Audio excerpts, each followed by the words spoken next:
Good morning, everyone. Good morning. It's 11:30, so we're going to go ahead and call this meeting to order. Good morning. Welcome to everyone, board colleagues, Dr. Stubblefield, to all of our staff that are present, to any guests. Thank you to our special visitors today, all of our staff that are here, principals. Thank you for making time for us this morning. And any visitors or guests that we have online, welcome. Thank you for being with us. It is May 1st, 2025. 11:30 a.m. and this is our special board meeting this morning. As we do at every board meeting, I'll read our board norms and protocols. We agree to respect differences of opinions in making decisions for the district, to follow best practices in managing the superintendent and the management of the board itself, to stay on task when conducting business for the district, including while at board meetings, to never surprise the superintendent or each other when conducting official business of the district, to read these norms at the beginning of each board meeting and at board workshops as a reminder of how to conduct our meetings, to continually self-check to determine if we're following our norms when conducting district business. Again, thanks so much for joining us today, everyone. And with that, we will have a roll call. Ms. Smith. Yolanda Clark. Maxine Drew, Maxine Drew, present. Randy Lopez, Randy Lopez, present. Robert Mylan Jr., Robert Mylan Jr. present. Wanda Brownlee Page, Wanda Brownlee Page, present. Rachel Russell, Rachel Russell, present. Dr. Nguyen. Thank you.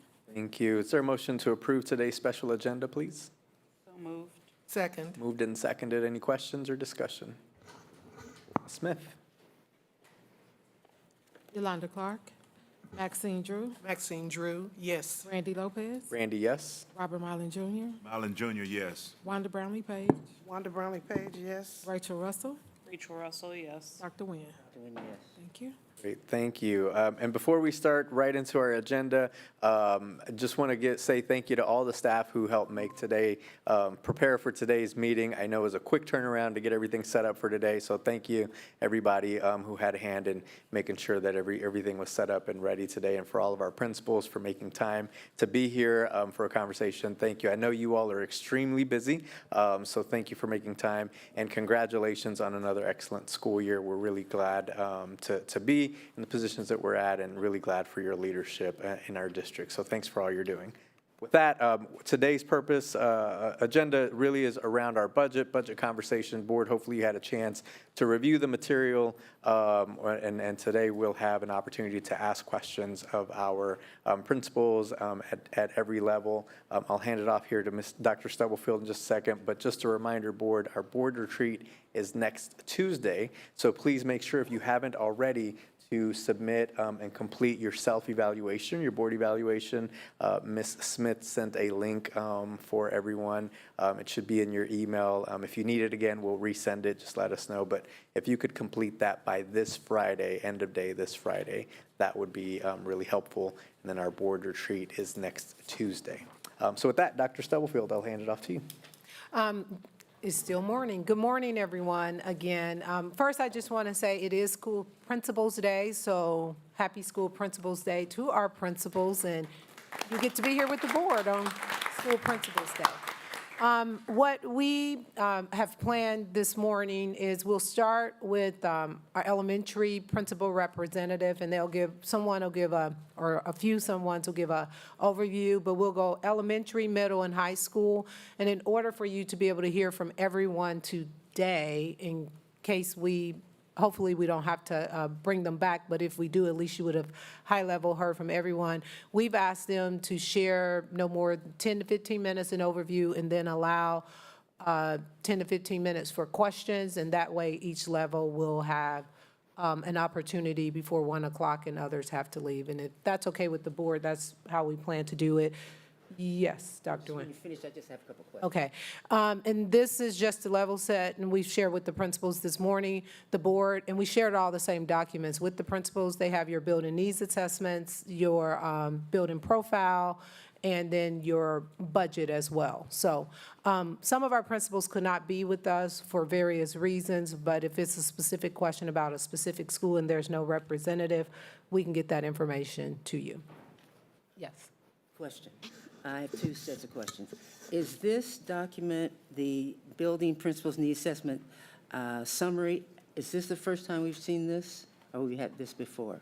You've had all of those documents from, I think, the previous budget meeting. They were in the board library. Ms. Smith uploaded them a few weeks ago in the board library. Yeah. Okay.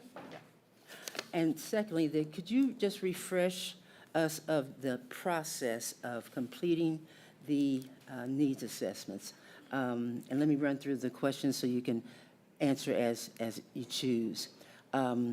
What directives or instructions were given to the individuals who filled out the building needs assessments? What was the setting for the completion? Meaning some say they took into account stakeholders, some there's no mention of it.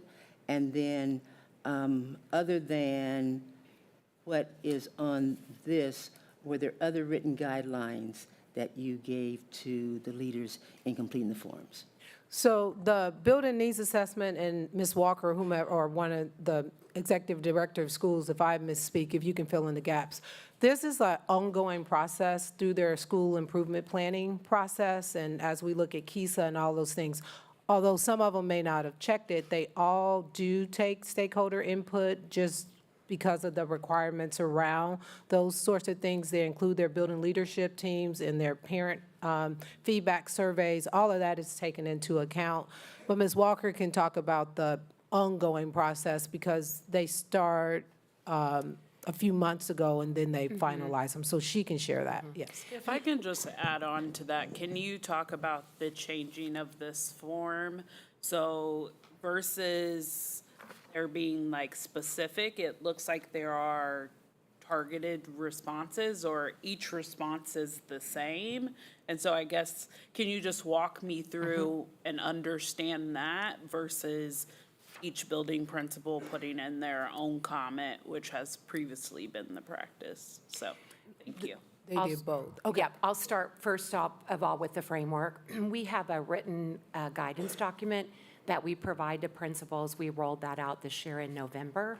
It does have a framework for looking through their needs assessment, and there are certain directions on there. We can make that guidance document available to the board.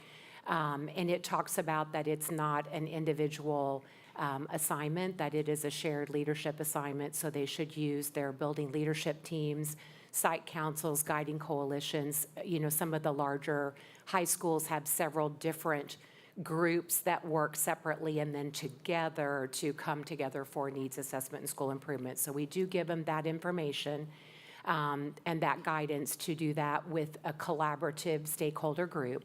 So some of them might have mentioned that in more details in their report than others, but it is something that we ask all buildings to do, and they do have active site councils, or some of them call them site councils, guiding coalitions, building leadership teams.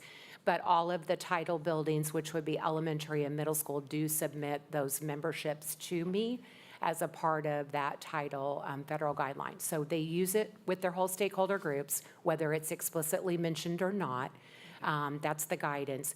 We ask them to use all of their school data. So that would pull in implementation data that they would see from walkthroughs. It would pull in any of their student outcome data for academics, social emotional learning. We ask them to pull in their survey data. So we use those annual surveys with the parents every year in February.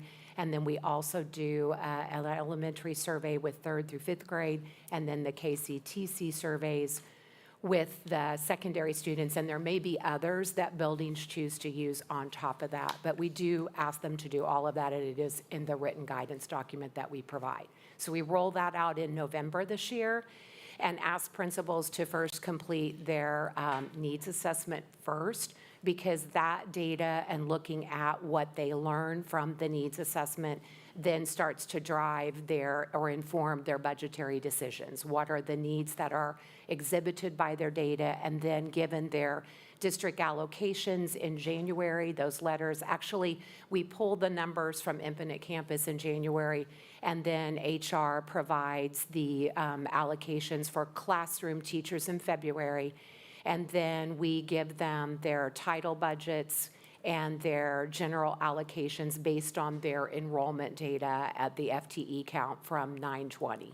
And then they start to move into their budget. We also ask that the budget is a collaborative experience as well, that they engage their, stakeholders, building leadership teams in that process. And then we start those initial budget meetings then after spring break. Okay, thank you. Then when you answer Okay, it, I'll all come right. back and have one Then more. as far as the survey is the same that we've always given. So there were no changes in what the principals had to be able to select.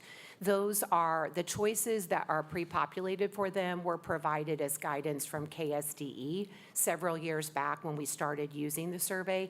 And so we have continued to use that as an option for principals to check so that they are not omitting things that might be getting in their way as far as challenges and barriers at their campus level, and then budget considerations that they need to think about, as well as how long it will take them for their students to be performing on grade level. The difference, and then we always give them an opportunity to provide anything additional that we didn't have on the list provided from KSDE. The difference in the reporting this year is that instead of showing you the pie chart and the graphs and giving you that information, we gave you every individual principal's information this year, as well as then that summary, so that you could kind of see what are the larger patterns from all of the buildings, what were the top 3 things that they talked about in each of those categories. So it's just a difference in how we've reported. We gave you a more detailed view of it this year compared to past years. But the choices that they I marked. don't remember this part, and I apologize, because I think, I remember the Google Doc, and and it had the number of staff, and I remember that. I don't remember the pie chart, but that could also be, it's been Yeah, a year's it was just a time, so. different visualization that we gave to you. It was more pictorial, and then we always gave you the summary document that Dr. Nguyen was, I think, asking about initially. But this year, we just gave you every single person's their choices and what their outcomes were.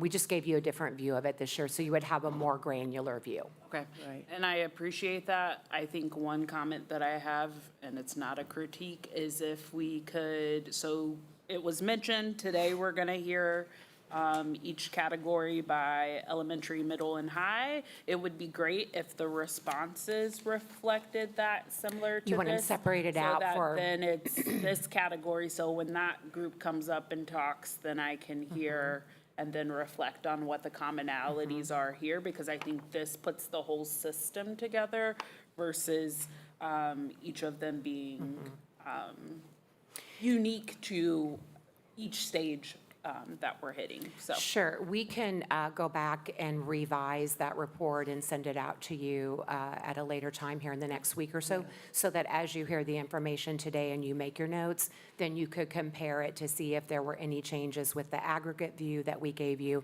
and we can disaggregate it out to elementary, middle, and high school. Yeah. Let me follow up with that. There are many responses that one, without your explanation, would say was just cut and paste, because they are identical for all, well, the elementary with, the kindergarten is the same. Okay, great, that means everyone's doing the same thing, but I'm not sure everyone is doing the same thing.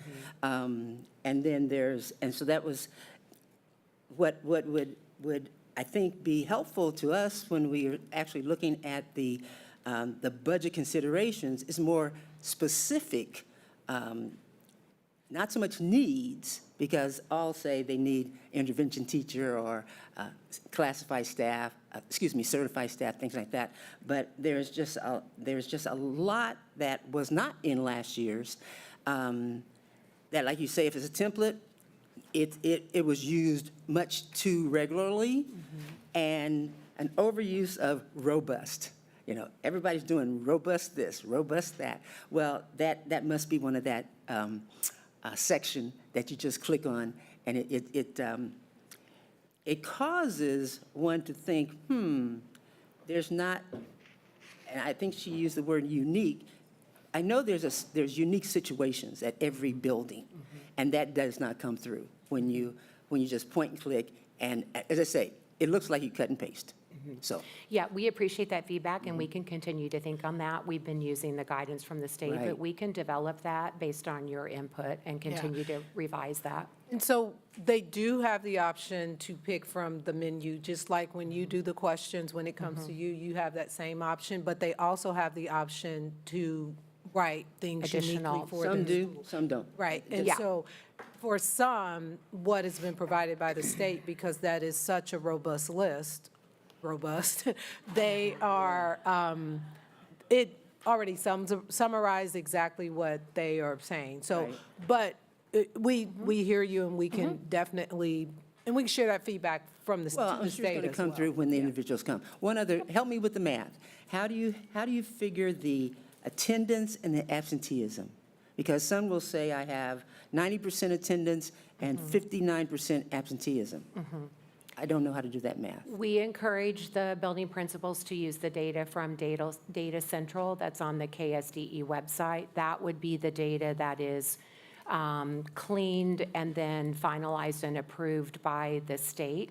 That is lagging data, though, because it comes in, you know, we submit it at the end of the year in our report, and it gets cleaned and verified, and then it's posted on the KSDE Data Central. So we ask them to use that, as well as some of them may also be using their formative data from the data dashboard in Qualtrics, where they're working monthly to manage their average daily attendance as well as their chronic absenteeism. Because when we do the needs assessment, that's the middle of the year, so they naturally want to look at where did they end up last year, and then what is the first 6 months of the school year shown them. Some of them see tremendous improvement in attendance and, decreases in chronic absenteeism, so that they would want to average that to the best of their ability for a mid-year performance review when they are filling out the needs assessment for you. Okay, then do the math for me. How would one get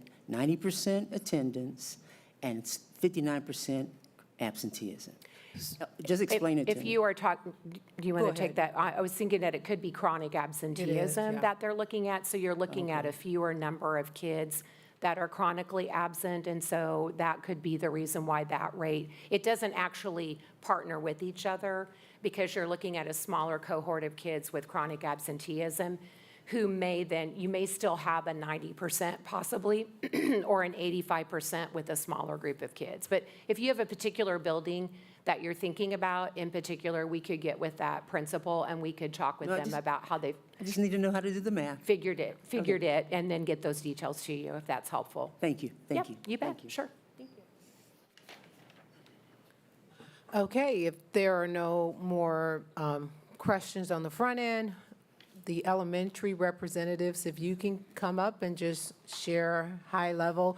And just to level set, I'm not being rude. I will stop so that we can hear for at least all three of them today. So we may just have to table some things and come back. So I'll be the timekeeper to make sure we hear from everybody today.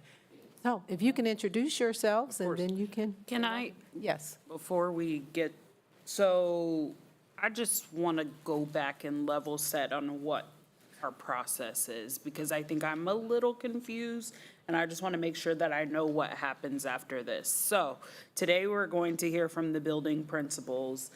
The department budgets were included, so we're going to have another day that we're hearing from departments, or we're reviewing departments.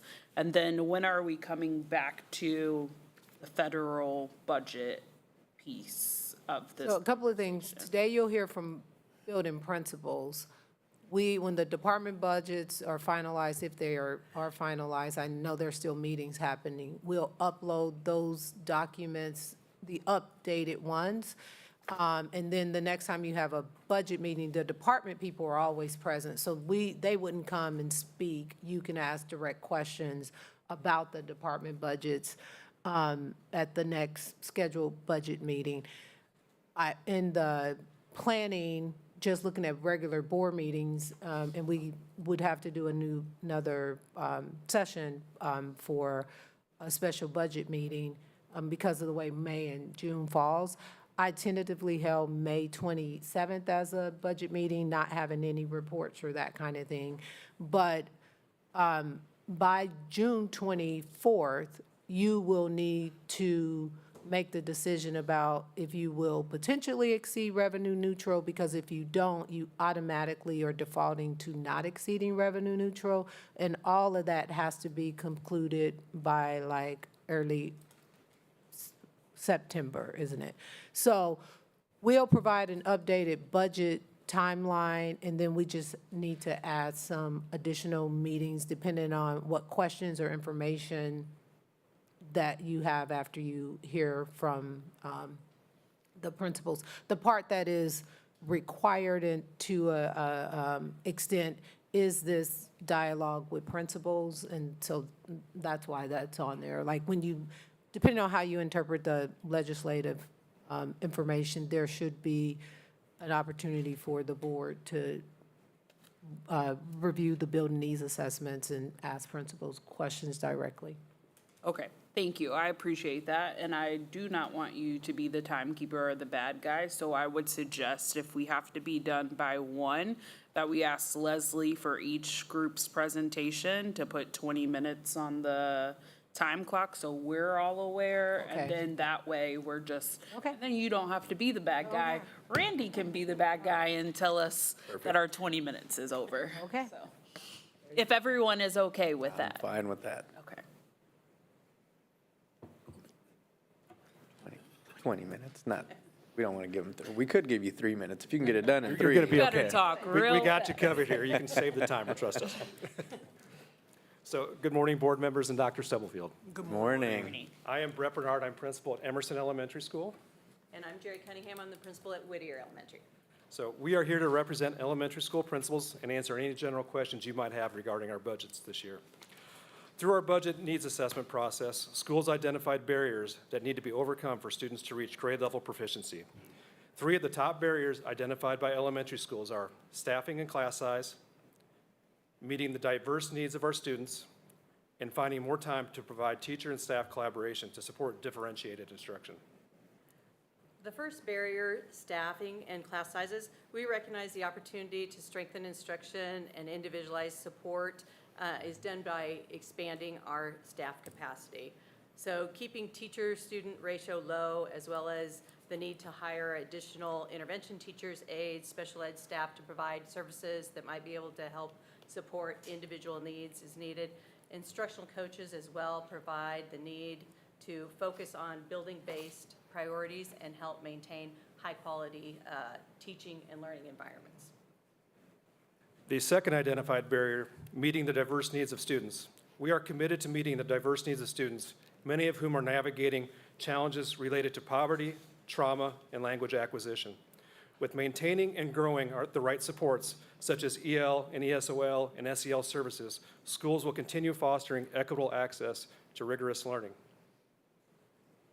And our last identified barrier is providing collaboration time for support to support differentiated instruction. Opportunities for teachers to collaborate, professional learning, and to implement programs come with challenges such as needing increased funding for release time, ample substitute coverage, providing high-impact professional development with implementation and feedback around areas of SIOP, AVID, or letters that we've implemented. Access to structured collaboration systems will strengthen Tier 1 instruction and accelerate student growth. So these are our main challenges that remain for students, but as a whole, we understand these staffing limitations and resource constraints present challenges, but we are focused on providing a supportive system that meets students' academic and social emotional needs, and providing the families with a solid foundation at the elementary level. We know that family mobility and economic hardships and language barriers are all things that we need to continue to focus on, and our schools are actively working on ways to strengthen engagement and stability. So those are our 3 barriers, and we are open to questions. We did it in almost 3 minutes, too. Very good. Good job. 3:02. Miss Drew. Thank you. Thank you for your presentation. I just have a question. I'm chairperson of the academic committee, and I want to know how engaging are parents in your schools at the elementary level? So one of the key components, and we're grateful to see the steps made by the board to expand our FACES movement throughout the district. Our FACES folks are incredibly important to engaging our families. And it's on a daily basis that they're finding ways to academically engage our parents. It could be on an individual level, looking for, meeting in PLCs with our teachers, finding out what students need more academic supports, and then reaching out to those parents, finding out how we can help support them.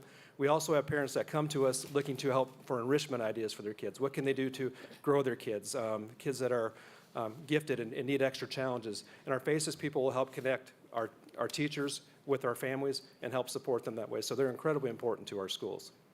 Thank you very much. I have heard that there is a greater improvement at the elementary level with parent involvement, and so I appreciate you giving us that. Thank you. Just to follow up to Ms. Drew's question, and I think you're one of the best folks to answer it. How have you shifted the culture in your building? I appreciate you mentioning the board's support for FACES, but also we know that community and family engagement is a culture. How have you created that culture within your building, that it doesn't just fall on the FACES folks, but that everyone within the building, and Ms. Cunningham, I apologize, you may have expertise here too, but I would love to hear your feedback to both colleagues, but also to us as a board, is how do we create that culture amongst the district? You know, one of the things we're very fortunate at Emerson is we have a very stable staff. You know, we have very little turnover. Day one, when we come to school, our first plan and that first day is how do we engage families? That's what we start off with day one, is looking at our families, how can we support them? For years, we started off our first day of school with porch visits. And that kind of set the stage as what's the most important thing we do is engaging our families. And so day one, that's where we headed out. Our first time, we were all together as a staff and go visit our families. Now, it's been a little different the past couple of years because the district's calendar has allowed for that to happen within the school and reaching out to those parents. We're still getting them to meet firsthand, first basis with them. But coming up with parent compacts, not compacts, but parent plans initially to help engage our families is the first thing we do. First week of school every single year is how we're going to make sure we engage our families, and we start building around that all the time. And I can't go without saying, having a FACES person is super important. Having the right FACES person takes it to a next level. And I've had that person who is not only works at our school, lived in our community, had children at our school, and so her investment in our school kind of helped us kind of propel forward and kind of keep moving forward. But having that, maintaining that stability of staff that understands those expectations, and when new people come in, they know right where we're picking up and going off and building off that. So that's a huge part of it. And then just keeping open doors and open policies for our parents. There's never a time we're not available for them, and making sure your front office staff knows that as well. If I'm out doing something, they can call me away if a parent comes. They're that important to us, and we know engaging them. And parents are our most important and our first teachers, so we've got to keep them first in mind. I appreciate that. And then I guess my second and last question that I have is, and maybe I'll give it to you, is you talked about the barriers. We all know that if we had a wand, we would give everyone what we can. Can you talk about at Whittier how you all have pivoted or worked within the barriers and the obstacles that you have to ensure that we are still centering student achievement, student excellence? It'd be great to have all the things that are barriers, but I'd love to hear your feedback on kind of working within the walls of barriers. And I think each building is kind of individual. I have not been able to benefit from the FACES, so I'm excited about doing that. Because I think around the needs assessment and how you do that with your staff, we actually take that to our whole staff and reflect on how we've spent our money this last year and what has worked, what has been investment rich, like what has been a good use of our money, and is that program still working? And so then we take that, what our staff gives us, back to the leadership team and make decisions from there. Whittier, I can only speak to what we've decided to use our money for, and we've really invested in lowering class sizes during small group intervention, especially around our new phonics program, the 95%, and hiring intervention teachers. I think people is the most impactful piece to make a move in student achievement. And so we really focus in on what are those pieces that we can utilize additional staff for in a meaningful way to move that needle. So, thank you both. Thank you. And as I look at the reports, they reflect, of course, what you're saying. You know, there's, again, the ever-changing student population must be, if there's 40 schools, that's a response for 40 schools. And you know, we'll never deal with eliminating poverty. Okay. But the challenge we have is that although you know Whittier and other school inside and out, we need to have more than examples that what are the other needs are. And so I'm a little miffed about not being able, and maybe you can later, but we need what I'm looking for is give us some specifics of what is working. As far as other schools, do you not understand what I'm saying? You have that look on your face. I'm processing. I understand what you're Okay. saying. And then if you found, as you said, what you did, what then, maybe was there a hiccup that you didn't address, that you didn't anticipate, and how did you solve that problem?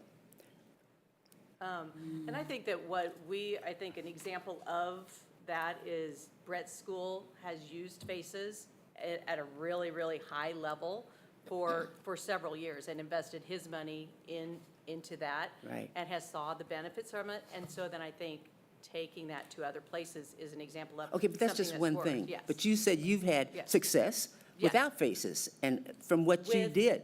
With reading intervention teachers, Okay, yes. okay. So that is something that we have invested our money in, and we have seen growth in our reading And, productivity there. and along the way, were there, I know it wasn't a smooth transition. No, exactly. Well, because of funding, sometimes we have money for 2 intervention teachers. We might have Okay. money for 3 intervention teachers. So the staff is the depending on key? the staff, yeah. Okay. So- So some of the And other, training of them. some of the other things, some of the other responses talked about software and technology. Are there any challenges there with our elementary schools? I'm sorry, were you saying something? I was just going to say, in all of their building needs assessments, they identify like what they need individually, given the time constraints and the number of schools. That's why, and that's why we say if you have questions for specific principals, we can ask that. When we share the KISA outcome, like our regular board meetings, once a quarter, when we give you that report, we're sharing like, here are the things that we're doing system-wide that's working. But in their building budgets and in their building needs assessments, you can see the nuances of he has a FACES, she has a reading intervention teacher, someone else may have 2 recovery monitors. So in their individualized building data reports that we all have, you can see how they're allocating the money differently. So if there's a different way that you would like to see that, just give us feedback and we'll try to accommodate as best as possible, given the time constraints and those things. I would say universally, probably across the board, that people are the key. Okay. And lowering student-teacher ratio and keeping that at a place with high-quality teachers that are in the classroom is key for everybody, if I can. That's important for us to keep up Yeah, front. I would say that we Okay. can talk across the board that quality, lower class sizes with a quality teacher in them is working for all of us. Okay, Would work for all of us, is necessary. is necessary. Thank you. Ms. Brownlee Page. First, I want to thank all of you, because I know it's not an easy job. And I want to believe that you're giving all you got. But I think, I don't have a question or just a statement. With the way funding is going, class size and staffing will always be a problem. So my comment is, we got to really be creative in how we battle this. And I think if we can come together as an elementary group, middle and high, and brainstorm, what are you doing? And we all get together, okay, we don't have a lot of money, but we can do this, or we can do that. And again, I wish we could give you whatever you want, but having the experience myself and Dr. Nguyen being at the legislature, they don't want to give us anything. And they seem to assume, my opinion, I'm not saying this is what everybody else believes, that we're not really doing as much as we can, and we are. And they don't believe that. And sometimes it's disheartening because they don't want to give us anything. So we're going to have to accept the reality. And we're going to still fight to get what we can get, but we got to figure out how do we make it work with what we got. And I know when I taught, it was discouraging, but if I believe in what we're doing, we're gonna do all we can and give 100%. And we do have to figure out, how do we get parents involved? And I like what you said about that first week, going porch to porch. And in that way, they feel that, hey, you care. Now, we can say we care, but that old saying, faith without works is dead, I believe, but show me. And that's what we gotta do. We gotta show them. And I'm not saying you're not doing that, but now more than ever, we really have to show people that I'm here for your babies, I'm here for you, and come out and give 100%. But we got a lot of work to do with a few pennies and nickels, but we still gotta make it work. And I can't go without saying how important the retention of staff is too. We can have the lower student-adult ratios and start that way, but we got to retain those people. Once we build them, we got to keep building them and keep them within our system. I think how critical that is for us. Because starting over every year with new staff and training them, that's a lot of work, and it's hard work, and we'll do the work, but if we can keep building upon their strengths and keep building them up, it's super important for us. Thank you. Ms. Russell, go ahead. Is the Noble Prentice principal here? Yes. Awesome. I think this is a great transition. Within, if you don't mind coming to the mic, within your report, one of your comments was inadequate staffing, long-term substitutes most of the year, overcrowded classrooms. And hearing their remarks, I would like to think it is a systematic issue, but everyone didn't have those responses in their remarks. And so I guess from your perspective, I would love to hear as a board member what it is that you need from us in order to ensure that you don't just have long-term substitutes. What is the thing getting in the way of you being able to attract and retain long-term staff? Thinking from, first I collaborate with HR. And in my specific, unique situation, it was just timing because of, you have to wait for teachers to decide if they are going to stay or they're going to resign, as well as when we can post. And then you have the transfer window. So it's just a lot of nuances that go on, and because of those nuances, it has negatively impacted Noble Prentice. So for instance, right now I have a 4th grade classroom. Last year, they were overcrowded, but because of the AFT and the staffing that we get at budget, they go off of the previous year, the beginning of the year, at the 921. Well, my numbers at that time may have been low enough for next year to say, oh, I only need 10 teachers. But by the time we get all the children and they have enrolled, well, now I have more children than, for in one classroom, we have like 27. But by the time January, February come, now I have 30 children. But I can't get it's difficult getting a certified teacher in January and February. So therefore, we have long-term subs. Or we have the teacher age, which have really helped, but still, you have 34 kids in a classroom. And now, this year, HR came to give some release, and so we have long-term subs in those positions. But once again, because of state standards and criteria, some subs can only stay in there for 25 days. And then we get a new sub, 25 days, new sub. So I those are the appreciate things. that. And I see my snapper back there. You was next on my list that I wanted to bring to the front because you put something clever in yours that I just want the rest of the world to hear. And so it is Wellborn.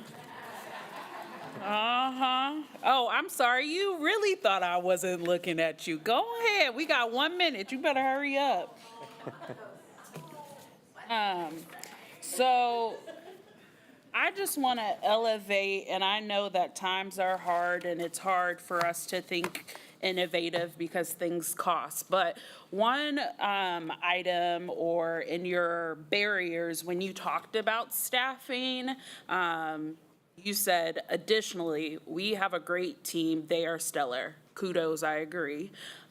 We are likely losing 3 teachers, and of those, 1 is retiring. If we want to retain teachers, even when we could get a position closer to home, we've got to give them a reason to fight for our kids. Yes. If we provided daycare and we just increased our starting pay to $60,000, we would have a fighting chance of keeping our best and brightest.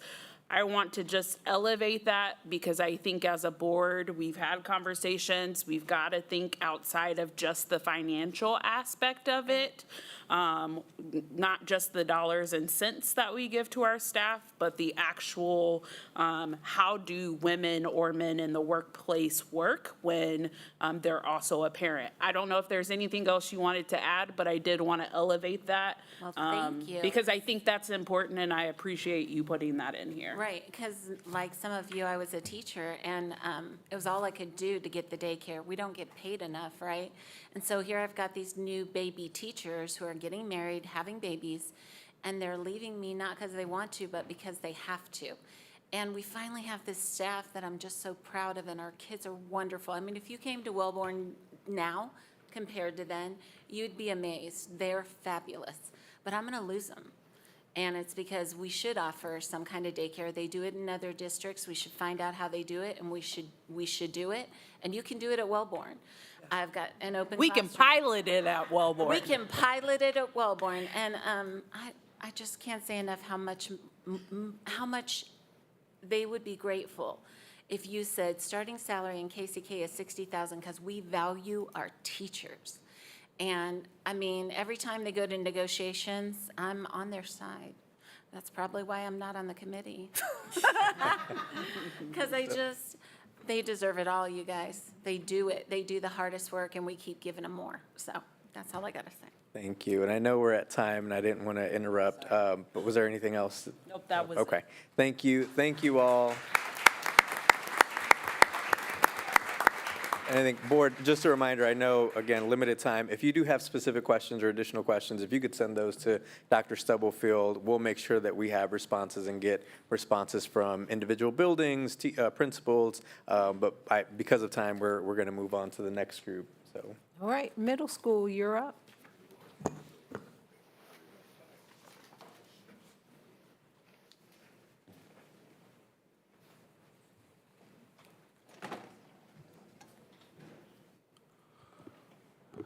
Good afternoon, Board. Good afternoon. Dr. Stubblefield, everybody else here. My name is Dr. Ashford Collins, and I am the proud principal of Eisenhower Middle School. Shout out to my alumni.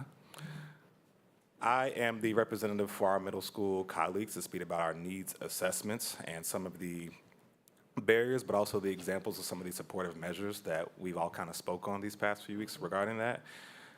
While I'm here as a representative for our middle school team, there may be some nuances that I'm not able to speak to or that my other colleagues may have different experiences with. So I want to make sure you know where they are, even as I share with you this morning. So Mr. Helms, go ahead, raise your hand, Mr. Helms, principal at Rosedale right here. Dr. Sorrells, excuse me. Go ahead, wave to us, Dr. Sorrells. And then we have Dr. Walker at JCDC. Go ahead, wave to us. Can we give them 2 claps, please? All right, thank y'all for being here this morning. So we identified 3 items that we would need regarding supporting improvement, academic improvement at our middle schools, with the first one beginning with student behavior and restorative practices. Some examples of that we all kind of accumulated to were continued quality professional development around that, in addition to specifically around restorative practices, since that's a cornerstone of intervention to confrontation in our schools, both for staff and students in our schools. In addition to that, increased SEL resources and staffing. Along with that, we talked about point number 2 being professional development and instructional support. I think our elementary group spoke to this, but when you have that turnover, and I know it looks differently at each of our levels and each of our buildings, that turnover has a true impact on teacher capacity and the constant recycling of teaching new practices versus buildings that may have more veteran teachers in their building. You're able to do different things with your community and your kids when you have that. So around that, we spoke to streamline targeted PD around SIOP, especially with the growing number of multilingual learners in our district. In addition to school-specific PD, Ms. Snyder, I want to give her some representation in the Diploma Plus program because they've really given us an opportunity this year to speak to what the district's plan and calendar for PD could look like, and just really advocating for more building-specific time so that we can tailor what we need and differentiate for our staff, what we need for our community versus a mandatory slate for all of our buildings. Our third point was around staffing needs and allocations. At the middle school level, we've specifically, these past couple of years, have had new electives added, such as our CTE pathways and PLTWs. It's one thing to add courses, but those courses need people behind them to teach them and instruct them and carry them out. And so the continued staffing of those courses to make sure that our scholars are getting different experiences and exposure to those, as well as staffing around behavior support with that as well. In addition to ESL aides to better support the growing MLL population again. And then our last point was around attendance and community engagement. Obviously around improved strategies to boost attendance and family participation, both during the school day and after, but also a desire to strengthen school community partnerships as a lever for attendance of our community. Colleagues, anything else? Got it now?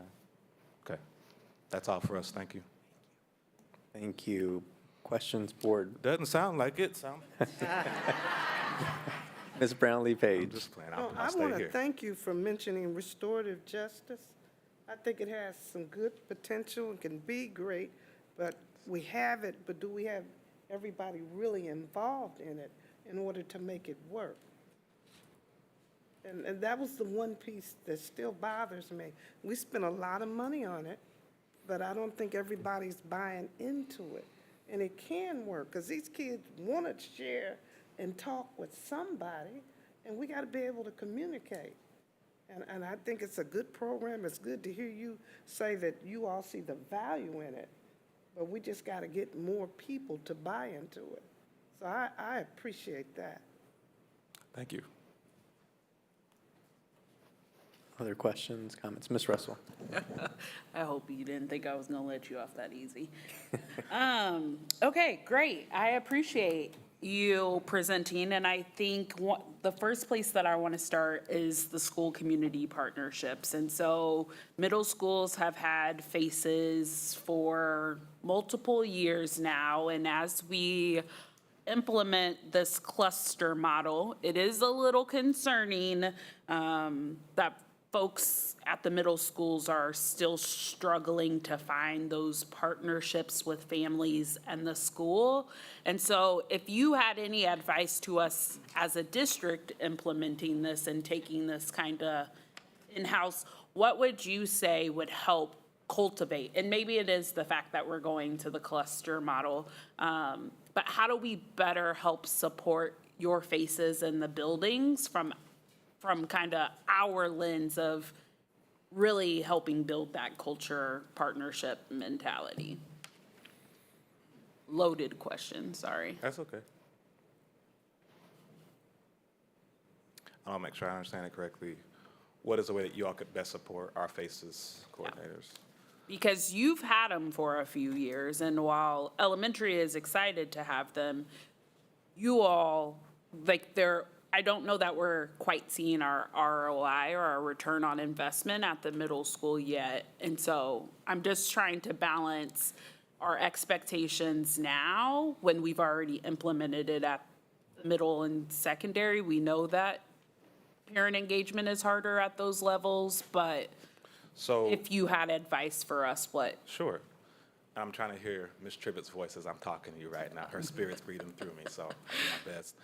I think one thing that Ms. Tribbett and I tried to do when I first got to Eisenhower last year was, yes, the parent engagement, but also the external community stakeholders as well to help, sponsor some things for our staff and our students.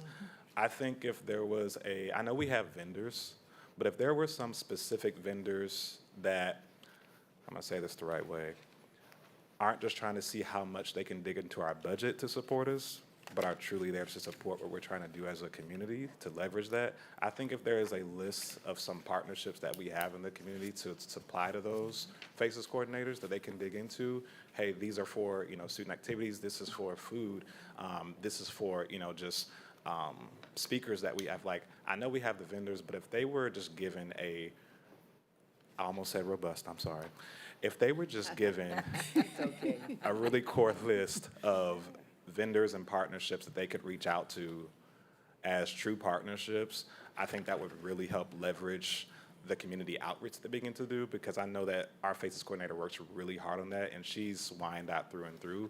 But I know if she's working that hard to get those partnerships and she's been here, I could just imagine some of those people that are new to that role and what digging around and collaborating with other FACES coordinators that they're having to do. So maybe that would just be a place to start. Oh, Yeah. no, I think that's phenomenal. Nope, go ahead, go I on. was just going to add, and some of our elementaries may be able to speak to it if we get back to them. I think in the places where what you're talking about, and I'm saying elementary because a lot of them were a part of caring for kids for a few more years than others, that's where a cross-section between FACES cluster and our caring for kids partners can help to bridge the gap between churches and businesses who do want to connect and partner with schools, because we've seen a lot of success with that within our own district and across other districts that work with them. But that's one partnership. And then we can also, there are a lot of foundations across the state that they generate a list of business partners and pair them with schools specifically. So that's something that we can explore. There are models out there that are like that. Yeah, I know one, speaking to that point, I know one that we really leaned on is Block, Brothers Liberating Our Community, with Cornell Ellis. He's the director of that. They've came in and helped lead some professional learning and partnerships with us, come in and done some mentoring with kids and teachers, and they're not really looking for a whole lot outside of just give us some ground to work on with you all, and I really appreciate that, so. Yeah, I appreciate that, and I also wonder when we talk about partners in excellence, if there's a way that we can incorporate that at the bottom, like, do you want to volunteer, do you want to give, do you something, and someone keep track of that and connect people, because I think you're right, that's, even at my local PTA, that's what we spend a lot of our time, is just trying to get people to show up for kids, and then people are like, oh, I want to show up, but it never really works out the way that you want it. People have great intentions, but yeah. I'd go ahead. also add, yes, middle schools and high schools have had FACES for a long time, but there's never been that centralized support of guiding the FACES. And over the last 2 years, the Welcome Center in particular has taken that role on providing specific professional development to our FACES. And I'm seeing a return on that investment almost immediately. So I think as we onboard the elementary cluster with that specific professional development for the FACES, I think that will continue to grow that program as well. Thank you. And then, just my last second question, which I don't think it's you. That's okay. You're Eisenhower. It's Arrowhead who put it on their paper, but I think it's probably. We could call him, go ahead. But it's, she said he's not here. But I guess my question is around the sorry, what'd you say? One of his assistant principals. Oh, okay, well, I won't make the assistant AP come up. But I guess the question that I have is around scheduling student choice, and it may not be your question, it might actually be a curriculum question. It might be one of those great Diploma Plus people you mentioned. But students say that the offerings aren't what they want. But then I also have a category of folks who are principals who are saying that you have teachers teaching things that they're not passionate about. Those two things don't work, and I know that we don't want to create a curriculum that just constantly changes based on who's in what position, but I think that is concerning at the middle school level. We also have our boundary data board that says that at 5th grade, students dive away from our district. And so I don't know that there's a correlation. I guess what I'm really just putting in the air is that stands out, that students are saying in middle school, they're not getting the things they want, but then we also have principals saying teachers who aren't teaching things that they're not passionate about don't make a great mix. And so it does come out in how that class is taught. I don't know if I have a question, but if you want to add anything additional, please do. I can speak to that if you would like for me to. Yeah. So, and my colleagues, if you have anything to add, let me know. I'm going to start with the student piece first. And I want to speak for myself, but all of the secondary elementary colleagues, when we do our best to try to give students what they ask for and what they need based on what our building is going to be offering, based on the certifications that our teachers have for that year. In addition to that, it really all does come to that, is like, what are our teachers qualified and certified to teach versus what classes we offer. And in addition to that, you begin to get into like class sizes too, because, you know, in art, we may be at 35 and, you know, maybe Jenny wanted to have art this semester, but it may not be until next semester or something like that. And so sometimes there's just a timing of when that exposure to those classes may come. But it really, a lot of it does come down to what classes we do offer versus what certifications our teachers have, because that's really what the limitation is with that. But in addition to that, there's also this balance of, while we try to get kids as much as they can into things, there's also clubs to try to give them those different experiences that may not be serviced through an elective class. And I feel like secondary really provides that opportunity for kids to get into those opportunities. But there's also that balance of like, do kids know what they want right now too until we expose them to it? Oh, 100% they do. And so there's one of those things of, let's try to give them those opportunities that they're asking for, but let's also balance that with giving them some exposure into opportunities that they may not even think they would really enjoy until they were exposed into that opportunity and they had a passionate experience with it. Anything that you all would add, colleagues? So I think for me, and maybe Ms. Scott, you can answer, is like, do we have the data that says that? Because at some point, the trend of students saying we're not teaching them, like, what they want to participate, and other districts have those opportunities. Like, how do we make sure that we remain nimble in that? And I understand the certification. I respect that too. I think that's just as important. But I also know that when we get ourselves to a place where we say we're creating individual learning plans, but then our kids are forced into paths that they don't want to take, then it's not really individualized. It's really groupings of capacity that we're creating, and people aren't really getting to fulfill what they really want to do.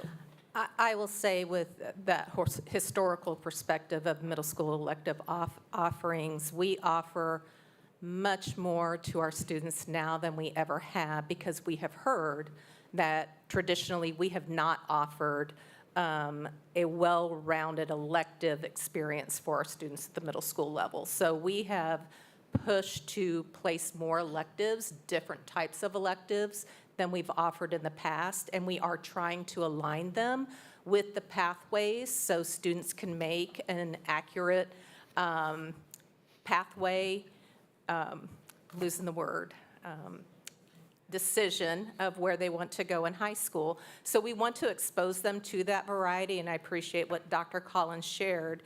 We want them to pursue what they are passionate about, but we also want to expose them to different things at the same time, because they may not know until once they get into a course, yeah, I really do like that. I like Project Lead the Way, whereas they would have never thought of trying to do robotics in the first place. So we are offering a variety, but then there's that balance of trying to offer as much as we can with the staffing that we have and the certifications that they have.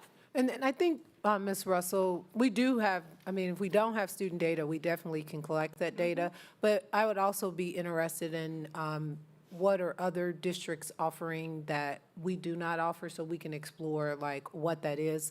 All of us have the same requirements from the state as far as what we can actually offer through the course offering catalogs, and there's a process for that.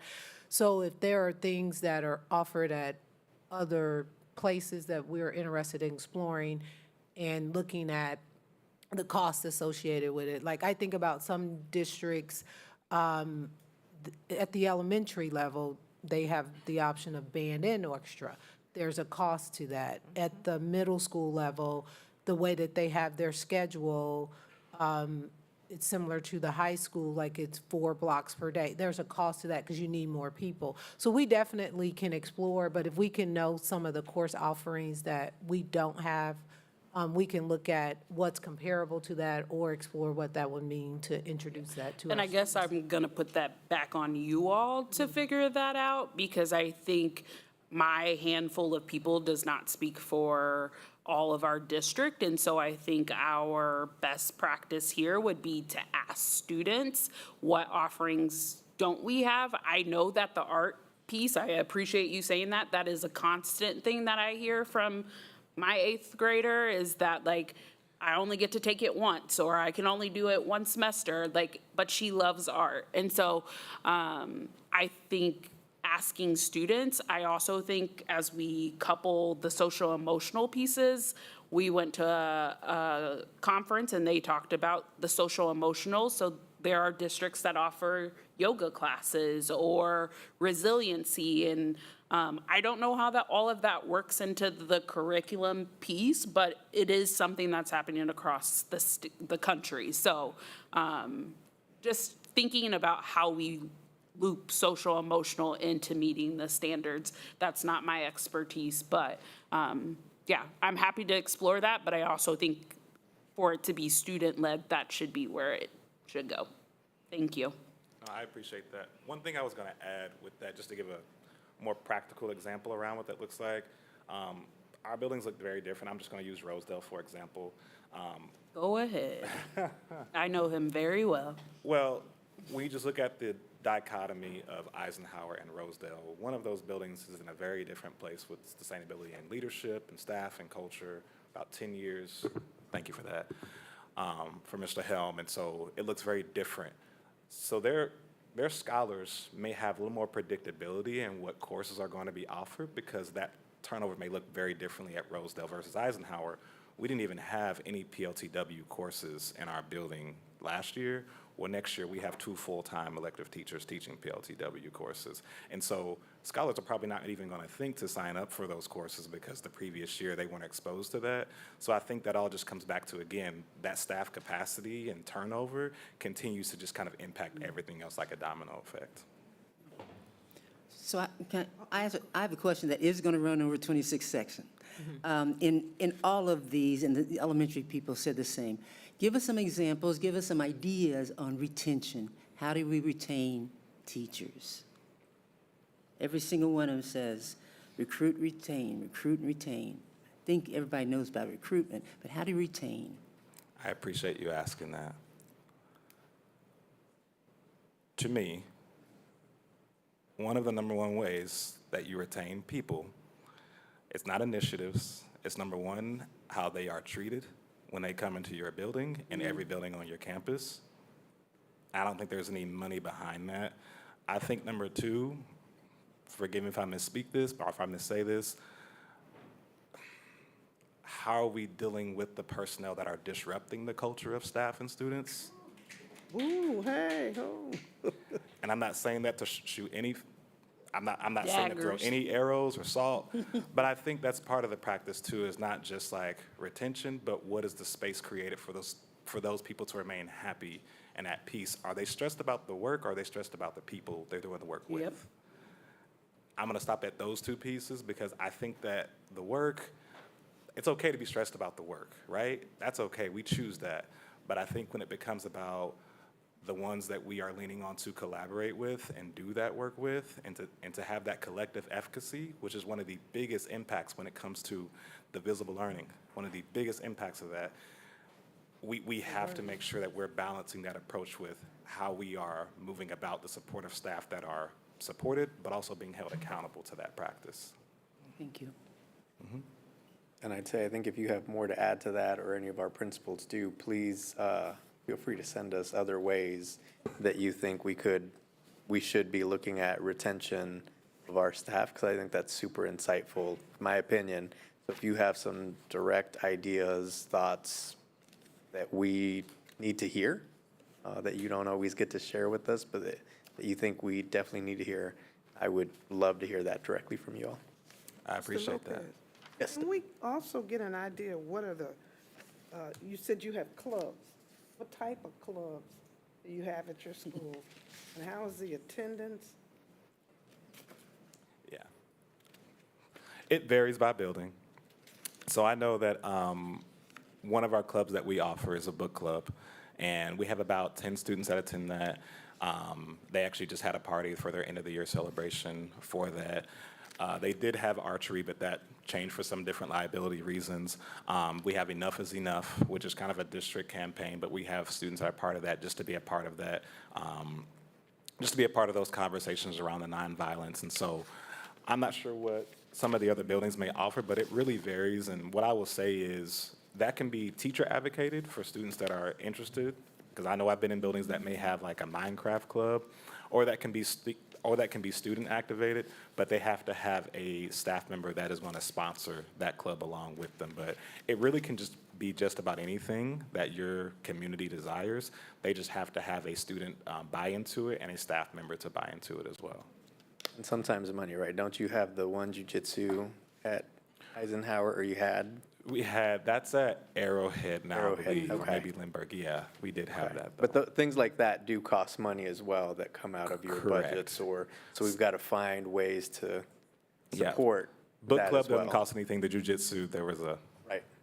Right. And I'm just putting that out there for us Correct. to understand that some of these things do cost us money, and we got to find ways to Right. sponsor and support you all, because they make an impact. I mean, in particular, that one jujitsu I know has had some very positive experiences with Right. the kiddos that they serve, and how do we build that out for our students to Indeed. participate? thank you for that. Appreciate Yeah, it. and I just have one follow-up, if it's okay. I know we over time.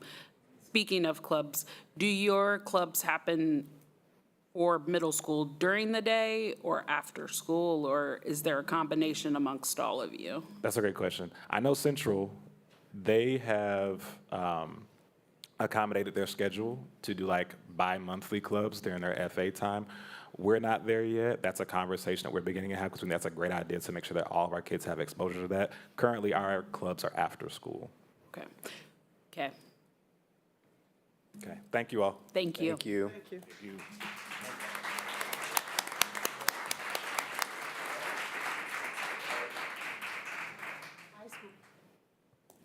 High school is up next.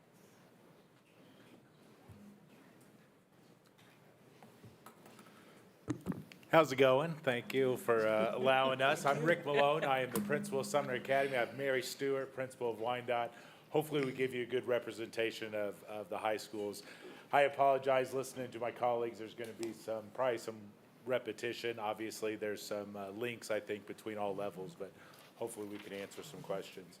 The two things I'm going to start a little bit that I'm passionate about, and then Mary will talk about some other things, is what we've heard before. Number one was staffing. Obviously, funding, staffing is expensive, and those are the things that we've had to reduce over time to increase our operating budget, just because the cost of goods are getting more expensive since COVID, right? Transportation costs, travel costs, I mean, every one of our costs have continued to increase. So when we see staffing reductions, I think that has a negative impact on our academics with class sizes mostly, right? As class sizes increase, our teachers don't have a good opportunity to implement some of those high-yield AVID strategies they've been working on. Maybe it is station work, getting collaboration strategies. All those things take smaller class sizes in order for space to be conducive for that type of learning. Additionally, I think some of support staff have been cut, if necessary, to put money back into operations. So those can be important support staff, such as SPED, instructional aides, some of those things that can be critical to help the teachers co-teach, make perceivably smaller classes when you have some of that support staff in there. I think also when we've talked a little bit, some of the others about course offerings, for example. Sometimes we have to make decisions based on electives or what we can offer to maximize our master schedule and the efficiency of our staffing. So some of those auxiliary things may have been cut. We've been fortunate at Sumner to try to maintain some of those things, but even some of those electives that don't make, because I can't have a class size of 15 or 12 because mathematically that's not going to be the most efficient for our master schedule. So we might cut some of those non-graduation requirements or electives that are not within our CT lane. Additionally, CT is another one that has some federal funding there that helps support us with that, but there's still decisions to be made because they're part of our FTE count and how many staff we can allocate to that, as well as trying to maintain our career tech ed courses. And as you know, with some of those courses and staffing those courses are what creates motivation for students. And it does help academics. If I'm in a career course and I really enjoy that, it may give me a purpose for my post-secondary purpose, what I want to do after high school, which may increase my academic ability within my core classes and my graduation requirement. So we know staffing is always important and probably our central tenet. We talked a lot about in the other grades or the other levels about retention. That's obviously important as well. We know we have some vacancies, so it's also about filling those spots as well so we can have those quality teachers in there. Obviously, pay is going to be important for our teachers to stay. I think environment and making sure we're inviting teachers to great facilities that they can lead their high quality instruction within those buildings is going to help. But we know as building principals, we work on retention, that environment that middle school was talking about that's going to keep our staff. I think I want to transition a little bit talking about students' kind of needs and their experiences in the classroom. Now, I got to give a shout out, of course, to Diploma Plus for providing lots of experiences for our students, but we know that's a cost that gets very expensive. Transportation for those experiences that our students do, as well as partnerships. We're lucky to partner with some amazing businesses that do help us out. But all those things are important, continue to fund those Diploma Plus programs, because we know that's going to be aligned to the new graduation requirements for high schools to have that additional experiences for all of our graduates. And again, it goes back to what I spoke to earlier about creating motivation for our students to do well. But those things are expensive.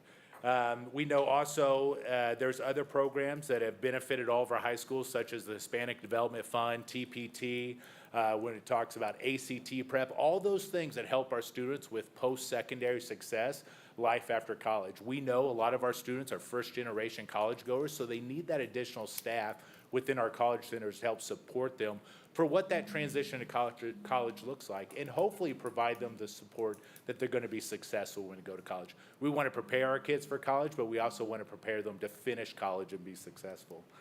I think additionally, we talk about CT, which I mentioned is great. We have lots of course offerings with CT and our pathways aligned to our state graduation requirements, but additionally, we're lucky that our CT department gives us access to those federal fundings. We have great equipment in our high schools, I know in our middle schools with our CT classrooms, but I think also creating the learning environment for those equipment and those classes to thrive. We were very fortunate. We had the 2016 bond that passed.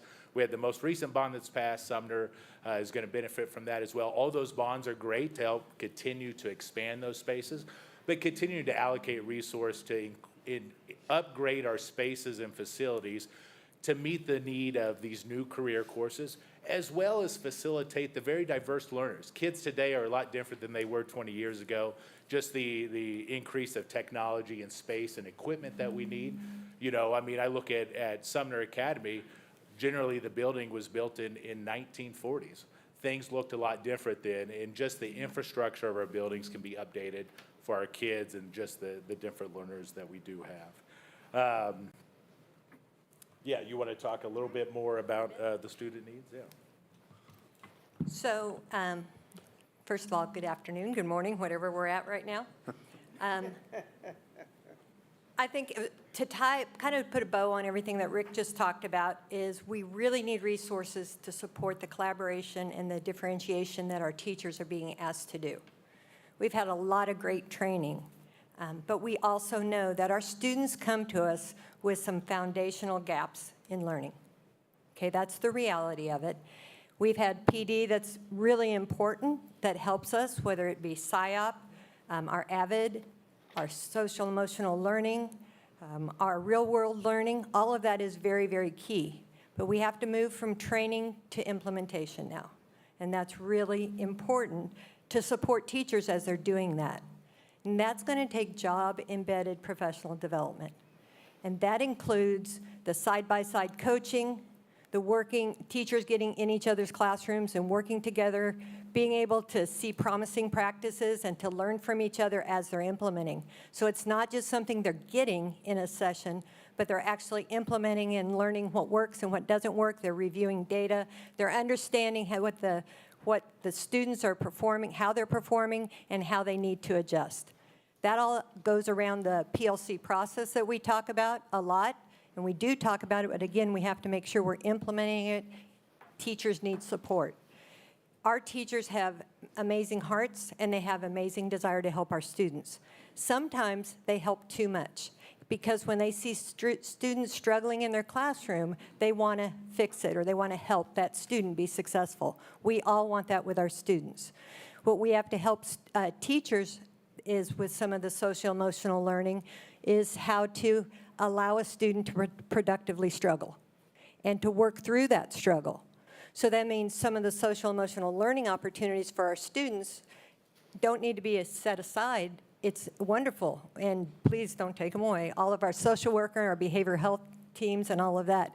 But we also have to figure out how to embed that into our classrooms so that when a student is struggling in class, the teacher has a toolbox that they can go through and help support that student to regulate and continue on and to persevere when things get difficult.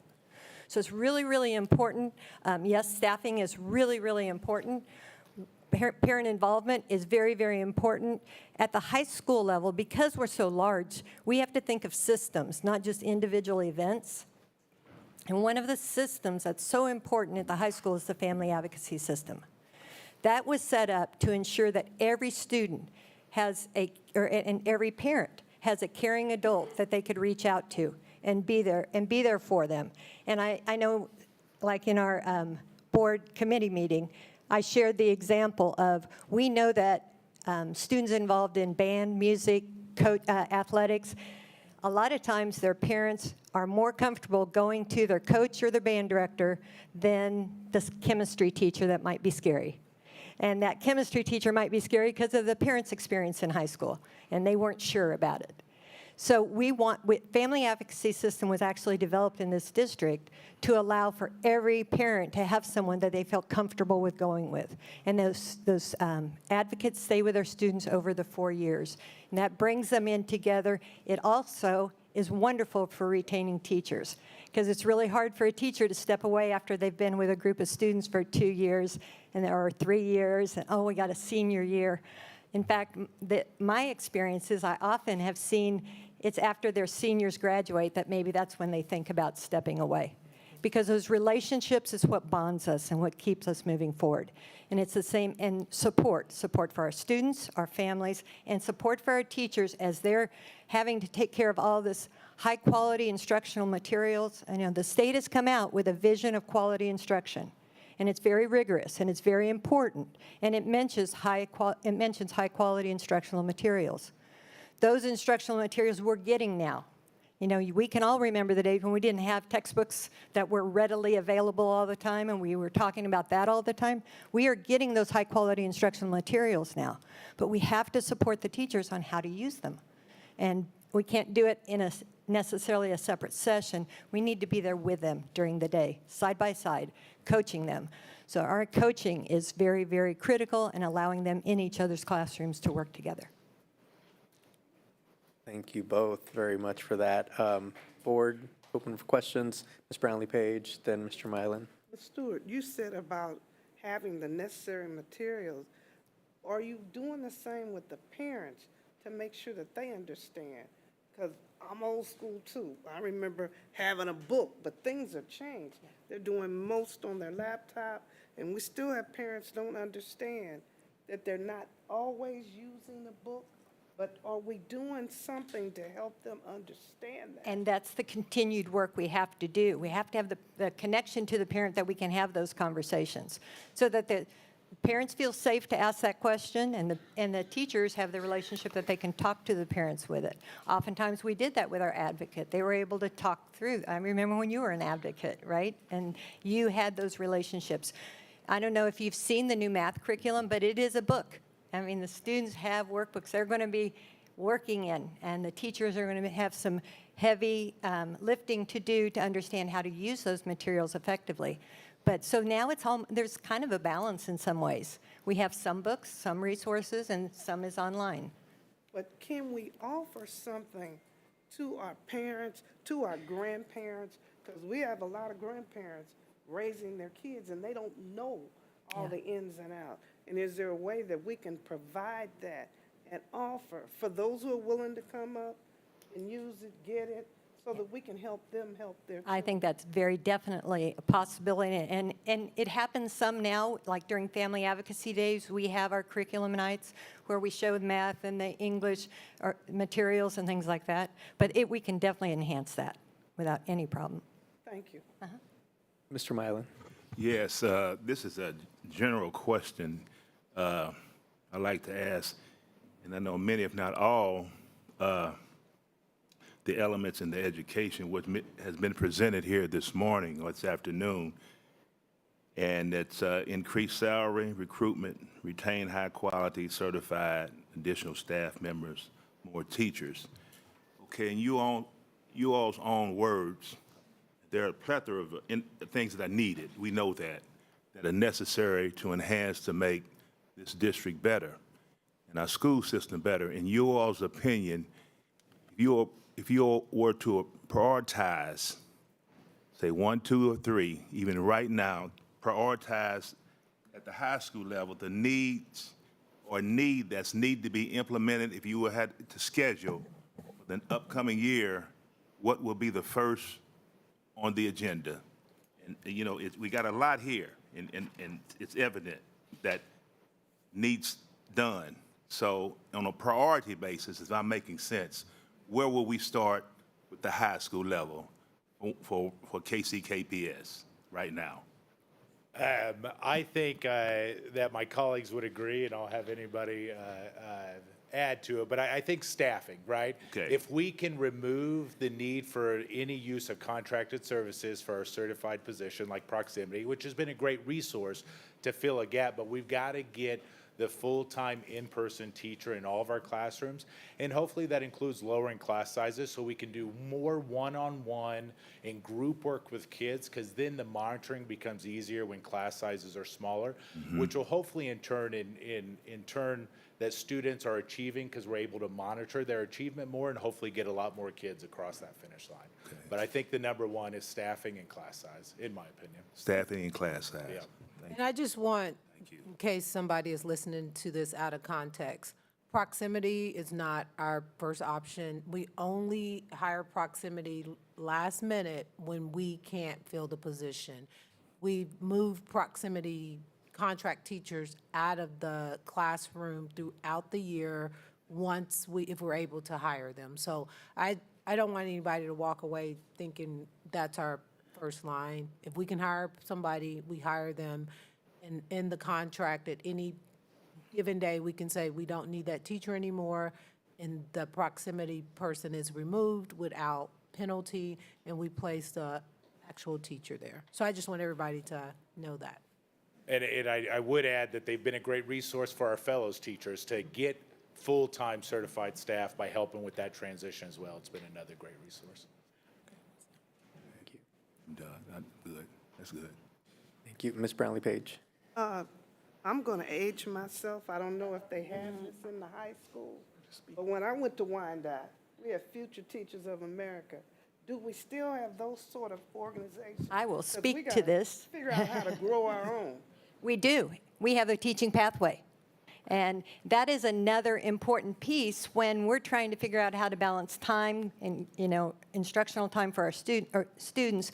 We have an opportunity of all the pathways. And that is a way almost to embed some of that exploratory work into career areas with our students, whether it is in the construction pathway, and you have seen examples of that, or in the teaching pathway or the health careers. They're in all the high schools, the pathways are.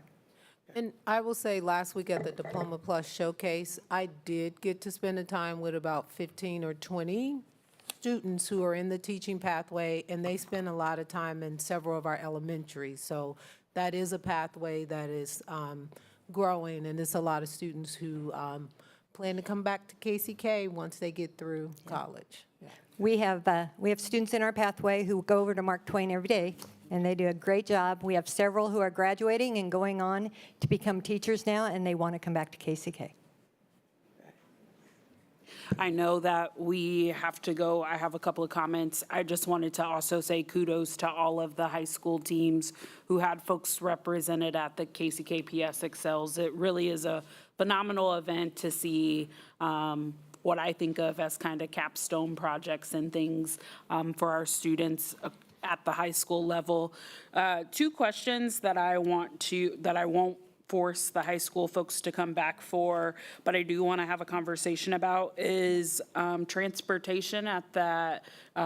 One person did put it in their thing. We have talked about it multiple times and looking at different avenues of addressing it is not the 6 p.m. late bus. I know it costs money. We've talked about getting back to the 4 o'clock bus, but it was brought up multiple times.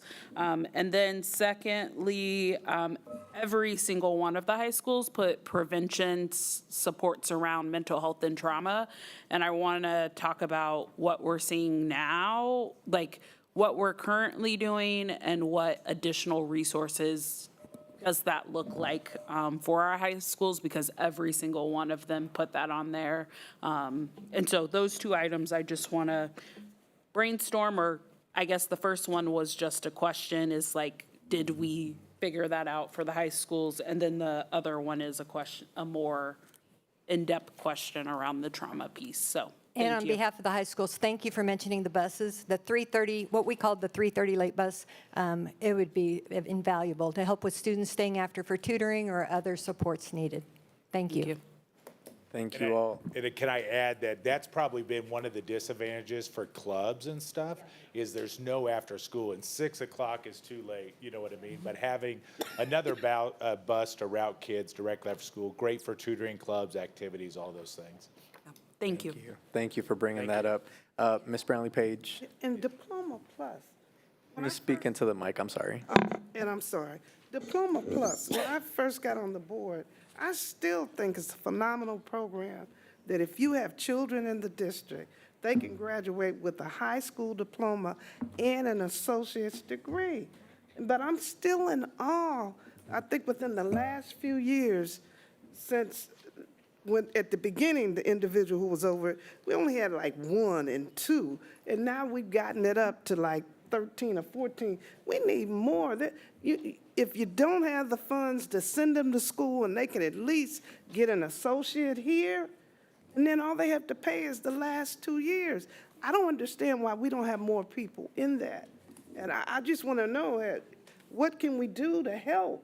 How can you help us? How can we help you get more people through the program? It's, again, thank you for bringing that up. We have 7 this year that will be celebrating at graduation, and it is a continued push and effort.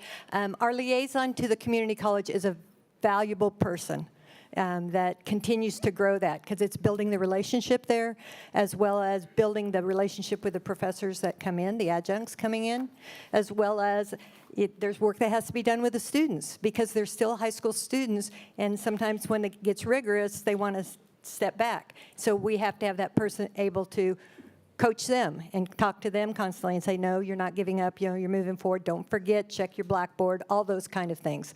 So it's a very important piece, and that is a staff member that's very, very valuable to us. Thank you. I know we're at time. Thank you, building principals, everyone, for being here today. We really appreciate you.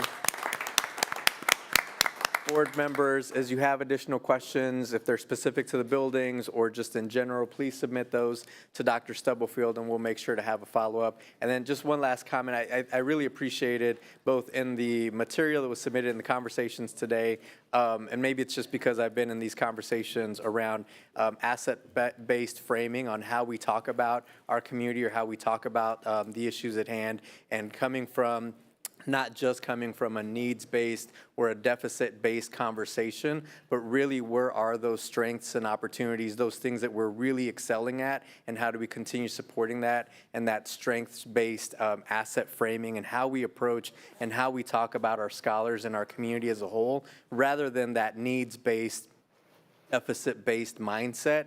Those challenges, we know that they exist, but how do we come from that asset-based? Because there's so many opportunities, so many great things that our community and that our scholars bring forward to the table. It's just a matter of how do we continue to support you all in bringing that forward and making those positive things happen. So I appreciated all of you touched on those strengths and those assets and how, and from that framework, rather than just focusing on the needs and the challenges, it's good for us to hear and to know about, but understanding from a strengths-based perspective, because that's where our community, that's how we continue to excel as a district and as a community. So just appreciated that. And if we can somehow formalize that within this assessment, I think that would be really, just my 2 cents, really positive. So with that, I know we're at time. Board, don't forget to submit your self-evaluation by Friday at 5 p.m. if you haven't already done so. Next Tuesday is our board retreat. So with that, everyone have a great week. See you all soon. Thank you. Bye-bye. All right.